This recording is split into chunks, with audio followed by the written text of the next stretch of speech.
పొగాకు pan మసాలాపై 40% GST అంట. So February 1 నుంచి అమలు, భారీగా పెరగనున్న ధరలు. సిగరెట్ ప్యాకెట్ ఫోటో వేశారు ఇక్కడ. పొగాకు పాన్ మసాలా ఉత్పత్తులపై ఫిబ్రవరి 1వ తేదీ నుంచి కొత్త పన్ను విధానం అమల్లోకి రానున్నది. ఈ ఉత్పత్తులపై ప్రస్తుతం ఉన్న జీఎస్టీ రేట్లకు అదనంగా అదనపు ఎక్సైజ్ సుంకాన్ని, హెల్త్ సెస్ ను కేంద్రం విధించడంతో ఈ కొత్త పన్ను విధానం అమలు కానున్నది. హానికర వస్తువులుగా పరిగణించే ఈ ఉత్పత్తులపై ప్రస్తుతం ఉన్న నష్టపరిహార సెస్ స్థానాన్ని కొత్త పన్ను విధానం భర్తీ చేస్తుంది. పొగాకు, దాని అనుబంధ ఉత్పత్తులపై అదనపు ఎక్సైజ్ సుంకం పడుతుండటంతో పాన్ మసాలాపై ఆరోగ్య జాతీయ భద్రతా సెస్ పడనున్నది. ప్రభుత్వం జారీ చేసిన నోటిఫికేషన్ ప్రకారం పాన్ మసాలా, సిగరెట్లు, పొగాకు తదితర అనుబంధ ఉత్పత్తులపై జీఎస్టీ కింద 40% పన్ను ఉంటుంది. బీడీలపై 18% జీఎస్టీ విధిస్తారు. ఈ జీఎస్టీ రేట్లు కొనసాగిస్తూ విడిగా అదనపు లెవీలను విధిస్తారు. తాజా నిర్ణయం నేపథ్యంలో సిగరెట్ ధరలు భారీగా పెరిగే అవకాశం ఉన్నది. సిగరెట్ ధరలు భారీగా పెరుగుతాయి అండి.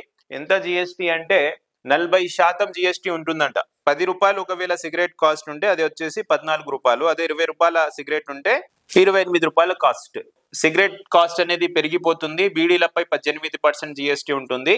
సో సిగరెట్ తాగే వాళ్ళు ఇప్పుడైనా కొంచెం తగ్గిస్తారేమో. మళ్ళీ ఈ విధంగానే అన్ని మద్యం రేట్లు, చీప్ లిక్కర్ రేట్లు, బీర్ల రేట్లు, వైన్ షాప్ల రేట్లు, పబ్లు, క్లబ్లు, బార్లు అన్ని రేట్లు పెరిగితే కొంచెం తాగే వాళ్ళు, తినేవాళ్ళు కొంతవరకు, అలవాటు పడిన వాళ్ళు ఎప్పటికీ మారలేరు, కానీ కొంతవరకు కొంచెం తగ్గించగలరు. మళ్ళీ ఈ ఫిబ్రవరి 1 నుంచి అమలు చేయొద్దు, రేట్లు పెంచొద్దని మళ్ళీ ఏమైనా నిర్ణయం తీసుకుంటుందో గవర్నమెంట్ చూడాలి. సో दोस्तों 1 तारीख से जो है सिगरेट का और बीड़ी का रेट बढ़ जा रहा कहते. अगर आप सिगरेट पीने की आदत है, बीड़ी पीने की आदत है, तो मेरा एडवाइस है 1 तारीख से पहले आप लोग पूरे 1 साल के सिगरेट ना खरीद के रख लो.